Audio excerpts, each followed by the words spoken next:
கேள்வியை பாருங்க. வகுப்பொன்றில் உள்ள மாணவர்கள் இறுதித்தவணை பரீட்சையில் பெற்றுக்கொண்ட புள்ளிகளின் பெருமானங்கள் மற்றும் அப்புள்ளிகளை பெற்ற மாணவர் எண்ணிக்கை தொடர்பான தகவல்கள் கீழே உள்ள அட்டவணையில் தரப்பட்டுள்ளன. சரியா? அப்ப இறுதித்தவணை பரீட்சையில மாணவர்கள் பெற்ற புள்ளிகளும் அவை பெற்றுக்கொள்ளும் மாணவர்கள எண்ணிக்கையும் இந்த அட்டவணையில தரப்பட்டிருக்கு. சரியா? முதலாவது கேள்வி கேட்டிருக்காங்க, மாணவர்கள் பெற்றுக்கொண்ட புள்ளிகளின் இடையை கணிக்க. சரி, ஆறாவது கேள்வியில இது ஒன்றுதான் கேள்வி. சரி, மாணவர்கள் பெற்றுக்கொண்ட புள்ளிகளின் இடையை கணிக்க. சரி, பகுப்பாய்வை பற்றி ஃபுல் அறிவு இருந்ததுன்னா என்ன செய்வீங்க, ரெண்டு மெத்தட்ல போகலாம். ஒன்று நடுப்பெருமானம் கண்டு இதுக்கான இடையே கண்டுபிடிக்கலாம். நடுப்பெருமானம் கண்டு sigma f x into sigma f என்ற சூத்திரத்தை பயன்படுத்தி என்ன செய்யலாம், இதுல இடையே கண்டுபிடிக்கலாம். இன்னொரு மெத்தட் இருக்கு. என்னது? இதை விட இன்னொரு மெத்தட் இருக்கு, இதை விட ஈஸியான மெத்தட். என்னது? விலகல் இடையை கண்டு விலகல் இடைன்றது sigma f d over sigma f. சரியா? அப்ப ஒன்று நடுப்பெருமானம் கண்டு sigma f x into sigma f என்ற கோவையை பயன்படுத்தி இடையை காணலாம். இல்லாட்டி அது விலகலை பயன்படுத்தி விலகல் இடையை கண்டு என்ன சூத்திரம் இருக்கு, உண்மை இடை சமன் எடுகொண்ட இடை அதாவது a பிளஸ் விலகல் இடை. இந்த சமன்பாடு வச்சுக்கொண்டு நாங்க இடையை கண்டுபிடிக்கலாம். சரியா? நான் இப்ப முதலாவது மெத்தட் உங்களுக்கு செய்து காட்டுறேன். நேரம் இருந்தா மற்ற இரண்டாவது மெத்தடையும் நான் இங்கேயே செய்து காட்டுறேன். மெத்தட் பண்ண பாருங்க. நான் இந்த மீட்டர் அட்டவணையை இப்படி கீறி இருக்கேன். இதுல நாங்க ரெண்டு கோலம் சேர்க்க வேண்டி வரும். ஏன்? முதலாவது முறை என்ன சொன்னான், நடுப்பெருமானத்தின் மூலம் இடை காணல். சரியா? முதலாவது மெத்தட் நடுப்பெருமானத்தின் மூலம் இடை காணல். சரி, இந்த பகுப்பாய்வையில நடுப்பெருமானத்தை நாங்க கண்டுபிடிப்போம். முதல் நாங்க இந்த வகுப்பாய்வை ஒவ்வொன்றையும் நடுப்பெருமானத்தை கண்டு இந்த குளத்துல நாங்க என்ன செய்யணும், சேர்க்கணும். அடுத்தல நாங்க என்ன செய்யணும், உங்களுக்கு என்ன தேவை, விடை காண்றதுக்கான சூத்திரம் சிக்மா எஃப் எக்ஸ் இன் கீழ் சிக்மா எஃப். சரியா? அப்ப எஃப் எக்ஸ் என்ற கூட்டுத்தொகை தெரியணும். அதே சமயம் எஃப் என்பது என்னது, மீடுரன். எஃப் என்பது என்னது, மீடுரன் என்றது வகுப்பில் உள்ள மாணவர்கள மொத்த எண்ணிக்கை. சரி, உங்களுக்கு எவ்வளவு பேற்ற மொத்த எண்ணிக்கை தேவை. இதை நான் இப்பவே கூட்டி எழுதுறேன். சிக்மா எஃப் என்னவா இருக்கும், 44 இருக்கும். சிக்மா எஃப் 44 இருக்கும். அப்ப மாணவர்கள அந்த வகுப்புல இருக்கிற மாணவர்கள மொத்த எண்ணிக்கை எவ்வளவு இருக்கும், 44 இருக்கும். சரி, இப்ப இந்த விடை நடுப்பெருமானத்தின் மூலம் விடை காண்றதுக்கு உங்களுக்கு முக்கியமா ஒரு ஆள் தேவை. யாரு? எக்ஸ். எக்ஸ் யாரு? நடுப்பெருமானத்தை வச்சுக்கொண்டு நாங்க யாரோட கூட்டுத்தொகையை கண்டுபிடிக்கணும், fx என்ற கூட்டுத்தொகையை கண்டுபிடிக்கணும். சரி, அப்ப விடை காண்றதுக்கு நடுப்பெருமானம் தேவை. நான் நடுப்பெருமானம் போடுறேன், பிராக்கெட்டுக்குள்ள x என்று போட்டுக்கொள்றேன். இதுல கூட்டுத்தொகையா என்ன வேணும், fx என்ற பெருக்கம் வேணும். அப்ப மாணவர் எண்ணிக்கை தான் யாரு, மீடுரன். நடுப்பெருமானம் தான் யாரு, x. அப்ப fx என்பது யாரு, நான் இதுல அட்டாச் பண்ற கோலத்துல fx என்பது யாரு, இந்த மாணவர் எண்ணிக்கையையும் ஒவ்வொரு வகுப்பாய்வின் மாணவர் எண்ணிக்கை அதாவது மீடுரனையும் அந்த வகுப்பாய்வின் நடுப்பெருமானத்தை நான் எழுதல, நடுப்பெருமானத்தை என்ன செய்யணும், பெருக்கி இதுல எழுதணும். சரி, அப்ப நாங்க நடுப்பெருமானத்தை முதல் பார்ப்போம். நடுப்பெருமானத்துக்கு வகுப்பாயிரை 10 தொடக்கம் 20.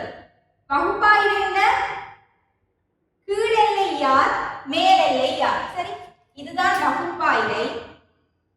அதை பார்த்து கொண்டே போவோம். வகுப்பாயிரை மேலெல்லை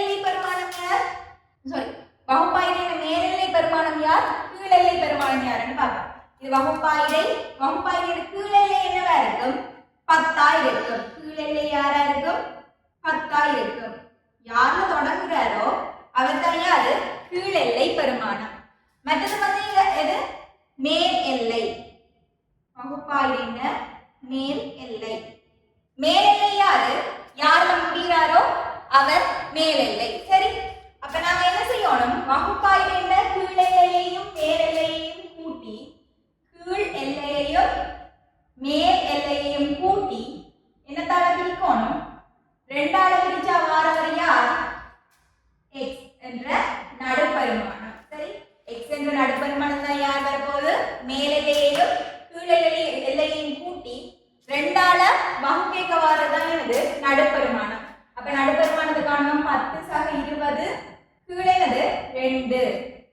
இது வந்து 15 வரும். சரி, ஏனென்றுக்கு வகுப்பாயிரேண்ட அளவு. சரி, வகுப்பின் அளவு என்னொன்று. வகுப்பின் பருமன் அல்லது வகுப்பாயிரையின் அளவு. வகுப்பாயிரையின் பருமனுடைய போறேன். சரி, வகுப்பாயிரையின் பருமன். வகுப்பாயிரேண்ட பருமனை பாருங்க. மேல் எல்லையிலிருந்து கீழ் எல்லையை கழியும். மேல் எல்லையிலிருந்து கீழ் எல்லையை கழியும். மேல் எல்லையிலிருந்து கீழ் எல்லையை கழிச்சா என்ன வரும்? 10. சரியா? வகுப்பின் பருமன் என்னவா இருக்கும்?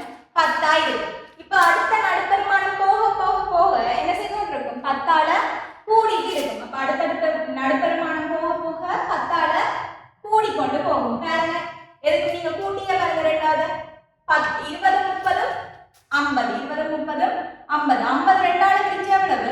25. அப்ப இது என்ன? 15ல இருந்து 15ஓட என்னத்தை கூட்டுறோம்? 10 கூட்டினா 25. அப்ப அடுத்தது என்னவா வரும்?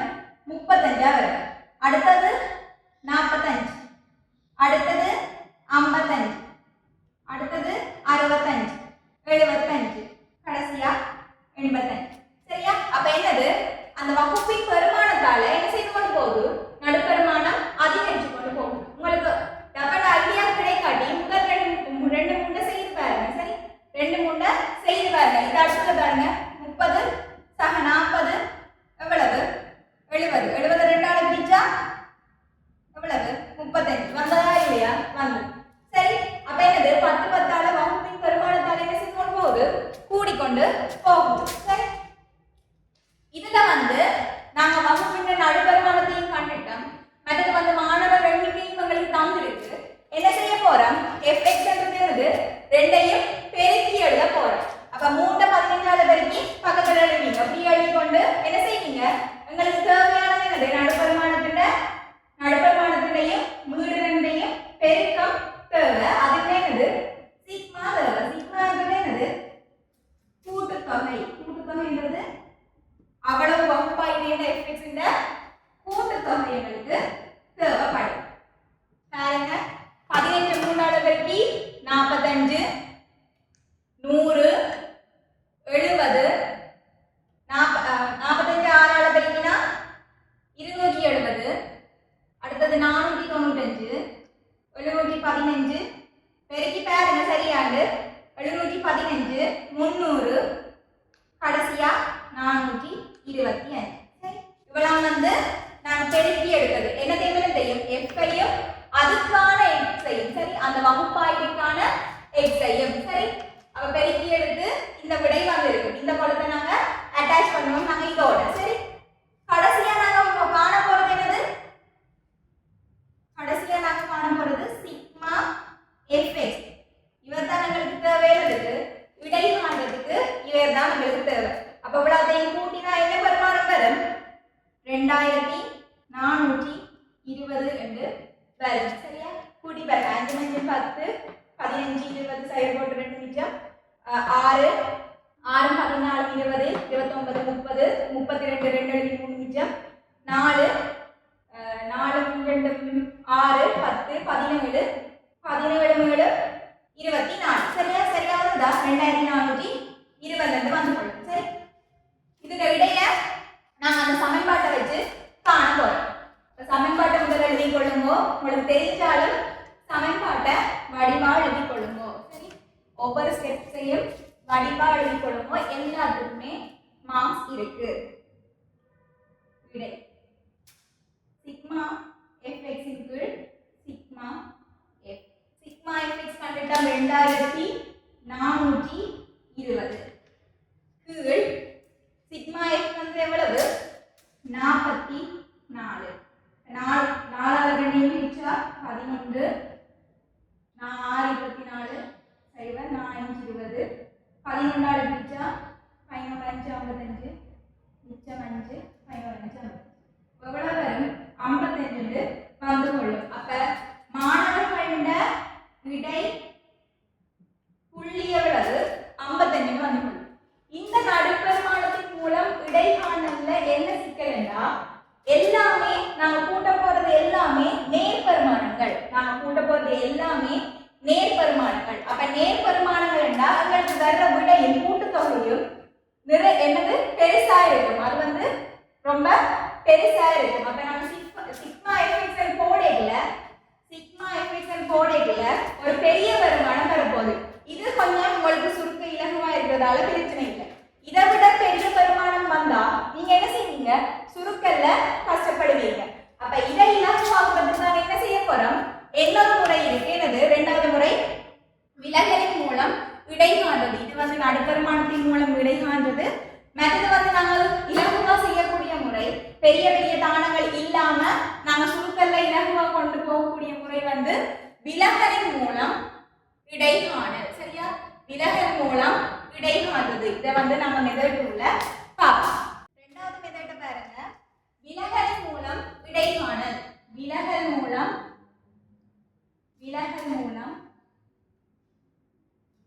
விடை காணல்.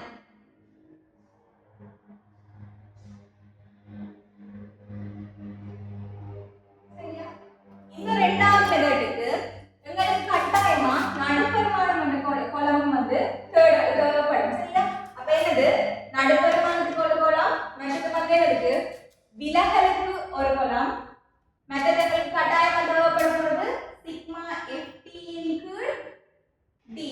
விலகலிலிருந்து சிக்மா ft இன் கீழ் d என்றா f ண்டையும் d ண்டையும் பெருக்கம் ஒரு கோலமா தேவைப்படும். அப்ப என்ன செய்ய போறோம் ft க்கு ஒரு கோலம். சரி அப்ப நான் விலகல d என்று வச்சா ft க்கு ஒரு கோலம் விலகலுக்கு ஒரு கோலம் நடுப்பெருமானத்துக்கு ஒரு கோலம். அப்ப என்ன எத்தனை தேவைப்பட போகுது 3 கோலம் நாங்க எக்ஸ்ட்ராவா ஆட் பண்ண வேண்டி இருக்கு. சரி இதுல வந்து எங்களுக்கு சூத்திரம் என்ன சொல்லுது விலகல் மூலம் இடை காணலுக்கு உண்மை இடை சமன் எடுகொண்ட இடை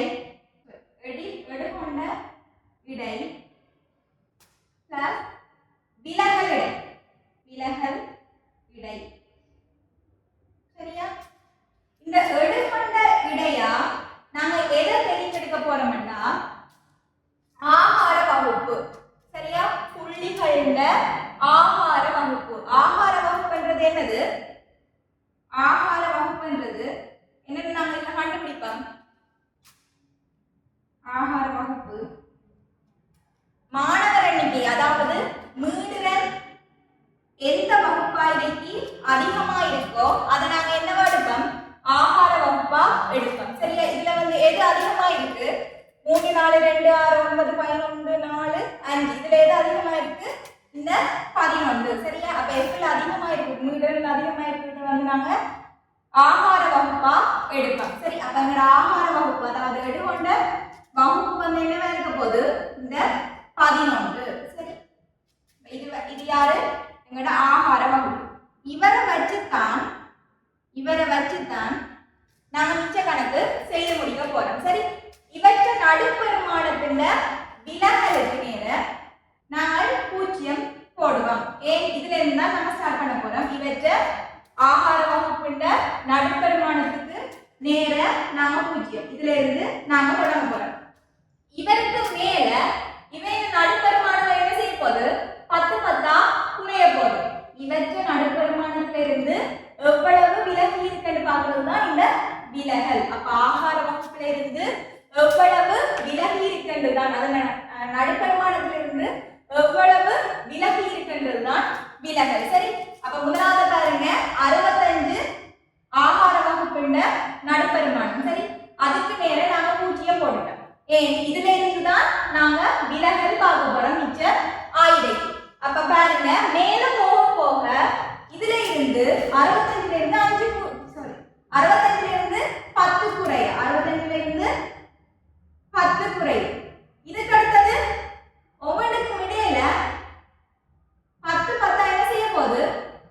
குறைய போகுது. ஒவ்வொருக்கும் இடையில 10 10 குறைய போகுது. அப்ப கீழே வர வர 10 10 என்ன செய்ய போகுது? கூட போகுது. 10 10 கூட போகுது. சரி, அப்ப 65ல இருந்து மேல போகல. இவருடைய நடுப்பரிமாணத்துல இருந்து, அதாவது ஆகார வகுப்பின் நடுப்பரிமாணத்துல இருந்து இதுக்கு முன்னுள்ள வகுப்பின் நடுப்பரிமாணம் எவ்வளவு தூரம் விலகி இருக்கு? சய 10. அடுத்தவற்ற இது ஒரு 10, இது அடுத்த 10. அப்ப எவ்வளவு? சய 20. அடுத்தவற்ற சய 30. அடுத்தவற்ற சய 40. அடுத்தவற்ற சய 50. இப்படி வந்துள்ளது.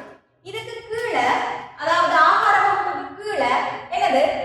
ஆகார வகுப்பின் நடுப்பரிமாணத்தை விட அடுத்தவற்ற நடுப்பரிமாணம் வந்து கூடவா இருப்ப. அப்ப விலகல் என்னவா இருக்கும்? சகவுல இருக்கும். 65ல இருந்து 75 ரெண்டா போக எவ்வளவு?